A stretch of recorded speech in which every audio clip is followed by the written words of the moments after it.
तो ये वीडियो होने वाली क्लास 11th के बच्चों के लिए जो रिसेंटली अभी एंटर की क्लास 11th में और सिलेबस देखे पूरी तरह से डर गए हैं। डरने की कोई बात नहीं, स्टार्टिंग में डर लगता है, बट ये डर मिटाने के लिए बहुत सारे यूट्यूब पे अपने बड़े बड़े दिग्गज टीचर्स हैं जो आप पढ़ेंगे उससे, या फिर ऑनलाइन जो भी कोर्स है उससे पढ़ेंगे तो आपका डर मिटते जाएगा। आगे आगे आप पढ़ेंगे तो आपका डर मिटेगा। स्टार्टिंग में बहुत डर लगता है बिकॉज 10th तक का सिलेबस बहुत कम होता है और 11th का सिलेबस आते आते पूरा पूरा पूरा डिफरेंट हो जाता है। तो आपको सिलेबस देख के नहीं डरना है, आपको अपनी थोड़ी अपना कॉन्फिडेंस लेवल अप करना पड़ेगा एंड अपने आप में भरोसा लेना पड़ेगा, मैं ये कर पाऊँगा। डर तो लगता है। अब अगर PCM वाले हो, PCB वाले हो, उससे कोई मैटर नहीं करता। बायोलॉजी अपनी तरफ है एंड मैथ्स अपनी तरफ है, कोई भी हार्ड इजी नहीं होता है। इसको कंपैरिजन में कोई लड़ मत बैठना अपने फ्रेंड्स में कि बायोलॉजी इजी है, मैथ्स हार्ड है, सब कुछ नहीं होता है। सब अपनी जगह पे सही है एंड सब अपनी जगह पे हार्ड इजी है। तो इस वीडियो में आपको पॉइंट बाय पॉइंट बताऊंगा कि आपको पूरी ईयर में तैयारी कैसे करनी है। अगर आप इस पॉइंट से चलते रहे तो आपके अच्छे मार्क्स आएंगे एंड आप 12th के लिए अच्छे से प्रिपेयर रहोगे, बिकॉज 12th पूरा डिपेंड होता है 11th पे। अगर आपने 11th अच्छे से तैयारी की है तो आपके 12th में 95% 90% कोई नहीं रोक सकता। अगर आपने ये अभी से शुरू किया तो पॉइंट नंबर 1 ये है, आपको तो डेली अपना स्टडी आवर बढ़ाना पड़ेगा। 10th तक क्या होता है, आप 5 to 6 आवर अपनी स्टडी कर लेते हैं, आपको बहुत लगता है बहुत है, बट 11th में ऐसा नहीं होता है। आपको स्टडी आवर इंक्रीज़ करके आपको 10 या 8, कम से कम मैं बता रहा हूँ 8 तक तो ले जाना पड़ेगा। 10 तक ले जा रहे तो बहुत अच्छी बात है और 8 तक तो ले जाना पड़ेगा। तो अपना स्टडी आवर इंक्रीज़ करिए और कंसिस्टेंसी रहिए।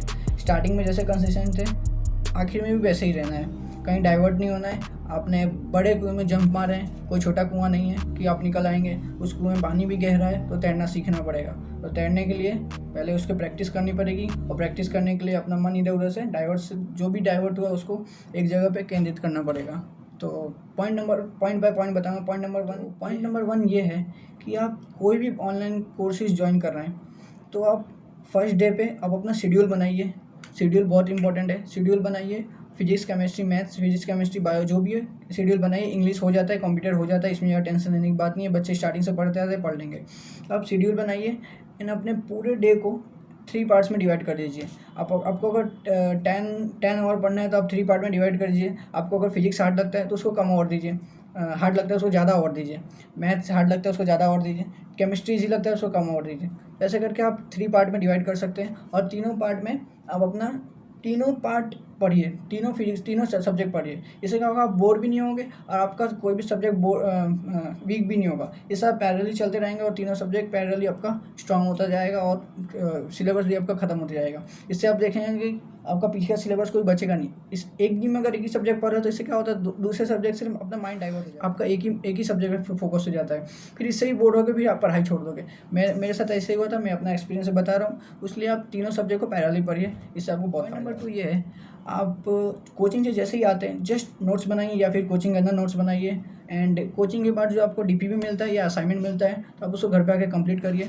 कंप्लीट करने के बाद आप अपना आंसर मैच करिए अगर आपको आंसर शीट मिल जाती है, या फिर अगले दिन जाके जो भी सॉल्यूशन मिलेगा उससे सीखिए कि मैंने गलती कहाँ किया है और कहाँ मुझे गलती नहीं करना था। उससे बहुत कुछ सीखने मिलेगा। DPP जरूर सॉल्व करना है और DPP सॉल्व करोगे आपको कॉन्फिडेंस आएगा। टॉपिक बाय टॉपिक DPP मिलता है, उसको सॉल्व करना जरूरी है। एंड आपको 1 वीक हो गया अगर पढ़ते 1 वीक का टेस्ट देना है। जितने भी आपने एक टॉपिक हर एक सब्जेक्ट में पढ़ा तो एक टॉपिक का टेस्ट दीजिए, बिकॉज टेस्ट बहुत इंपॉर्टेंट होता है। टेस्ट के बिना आप स्कोर नहीं कर सकते अच्छे मार्क्स, तो टेस्ट देना बहुत। थर्ड पॉइंट ये है, आपको नोट्स बनाना कंपलसरी है। नोट्स नहीं बनाओगे आखिर में जाके फंस जाओगे, इधर उधर भटकोगे, नोट्स नहीं मिलेगा, मार्क्स नहीं आएंगे और स्कोर नहीं पढ़ोगे, फिर रोओगे, 12th में मार्क्स खराब आएंगे।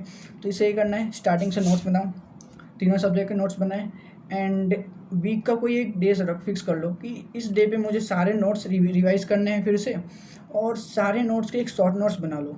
फॉर एग्जांपल फिजिक्स का है तो फिजिक्स में सारे फॉर्मूले लिख लो, केमिस्ट्री का तो केमिस्ट्री के सारे रिएक्शन लिख लो, मैथ्स का है तो मैथ्स का सारे फॉर्मूले लिख लो एंड अपने लैंग्वेज में लिखो। जैसे आपको समझ आए, हिंदी में समझ आता है तो हिंदी में लिखो, इंग्लिश में समझ आता है इंग्लिश में लिखो, मराठी गुजराती जैसा समझ आता है जैसे लिखो, बिहारी जो लिखना है वो लिख दो। बस आपको समझ आनी चाहिए। नोट्स अपने लिए बनाओ, ना कि दूसरों के लिए। कोई मांगे तो दे दो बस, लेकिन ऐसा मत समझो कि मुझे दूसरे को भी समझ आना चाहिए। अपने लिए बनाओ, आपको समझ आ रहा है बहुत है, आप अपने लिए पढ़ रहे हो, दूसरों के लिए नहीं। बस और चलते हैं। पॉइंट नंबर 4 ये है, आपको टेस्ट सीरीज़ जरूर ज्वाइन करना है। आप ऑनलाइन ज्वाइन करें या ऑफलाइन ज्वाइन करें, मैं तो प्रीफर यही करूँगा कि ऑनलाइन ज्वाइन करें। इसमें आपका टाइम भी वेस्ट नहीं होगा और आपका रिजल्ट भी बहुत जल्दी मिल जाएगा और आप तुरंत ही आप उसका सॉल्यूशन मिल जाएगा, तुरंत सॉल्यूशन आप सीख भी लोगे। ऑनलाइन बहुत अच्छा होता है, मैंने भी वही किया था। तो मैंने पूरा टेस्ट सीरीज़ पूरा नहीं दिया था, स्टार्टिंग में 1-2 मंथ दिया था, इसलिए मेरा मार्क्स कम है। आपका 20% मार्क्स, फिर से बोल रहा हूँ 20% मार्क्स आपके टेस्ट सीरीज़ पे डिपेंड होता है। अगर आपको 20% मार्क्स चाहिए तो आप अपना पूरे ईयर टेस्ट देते रहना, टेस्ट सीरीज़ ज्वाइन करके।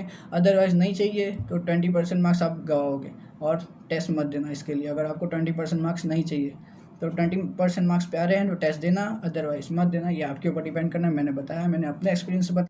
एंड नेक्स्ट पॉइंट ये है, आप कभी भी हाइपर मत होइए। कोई भी चीज़ समझ नहीं आ रही, फिजिक्स में, केमिस्ट्री, मैथ्स में, बायो में, कोई भी नहीं समझ आ रहा है, आप उसको पेशेंटली समझिए। आप 11th में हो, आपको पूरा साल मिला है, पूरे टाइम मिले, आप अपने आराम से समझिए। 11th में स्कोर पे ध्यान मत दीजिए। स्कोर पे ध्यान देना है, ऐसा नहीं कि नहीं देना है, बहुत इंपॉर्टेंट है स्कोर लाना, बट ऐसा मत करिए कि एक टेस्ट में मार्क्स नहीं आया तो डिमोटिवेट होकर रख दिया। नहीं, आप 11th होता है 12th के लिए। 11th ही होता है जो 12th का अपना मार्क्स स्कोर करने में मदद करता है। तो आप अपने 11th को पहले एकदम स्ट्रॉन्ग करिए। 11th आपका पूरा बेस होता है। अगर आपका बेस ही सही नहीं होगा तो आपका 12th ख़राब हो जाएगा। तो आप 11th में एकदम बेसिक से पढ़िए कि 12th में आपको दिक्कत ही ना हो। मैं आपको 11th में बता रहा हूँ, बट ये बातें आपको 12th में काम आएगी।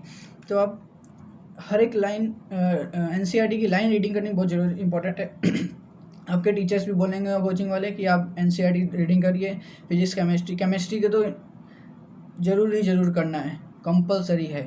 फिजिक्स के करें या मैथ्स के करें ना, चल एक टाइम के लिए चल सकता है, बट केमिस्ट्री का नहीं चलेगा। आप उसको रीडिंग करना ही है, उन सारे रिएक्शन को लिखना है।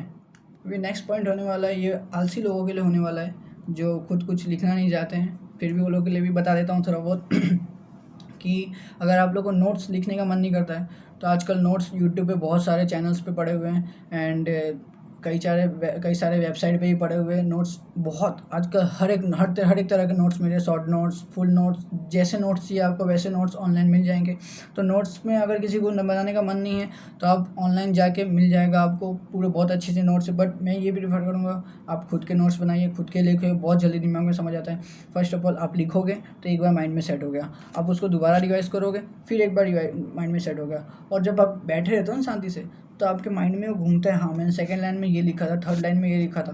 खुद का लिखा हुआ एक अलग होता है और एक दूसरे का लिखा हुआ अलग होता है। तो आप खुद के नोट्स जरूर बनाएं। तो अगर आप इसी तरह से पूरे ईयर चलते गए, टेस्ट देते गए, नोट्स बनाते गए, DPP सॉल्व करते गए, क्वेश्चन बनाते गए, कोई भी एक्स्ट्रा बुक लेने की ज़रूरत नहीं है। आप अपने NCERT सॉल्व करें, बहुत है। अगर उतना कर लिया तो रिवाइज बार बार करिए, एक्स्ट्रा बुक लेने की कोई ज़रूरत नहीं है। फालतू होते, पैसे बर्बाद होंगे, आपका टाइम भी वेस्ट होगा और कुछ सीखने नहीं मिलेगा। तो आप अपने बुक से पढ़िए, NCERT पढ़िए, बहुत है।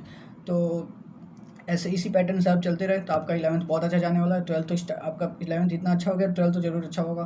तो आई होप आप लोग इस बात को समझोगे और इसी पैटर्न से चलोगे। तो इस वीडियो को मैं यहीं पे एंड कर देता हूँ, और जैसा लगा हो आप लोग को, अच्छा लगा हो, जैसा भी लगा अपने फ्रेंड के साथ शेयर करना और कमेंट्स में बताना। अगर आपको कोई भी अदर इन्फॉर्मेशन चाहिए मैं कमेंट्स बता देना, मैं कमेंट्स में रीड करके अगला वीडियो उसका बना दूँगा। तो मिलते हैं जल्दी नेक्स्ट वीडियो में, तब तक ले bye bye and take care.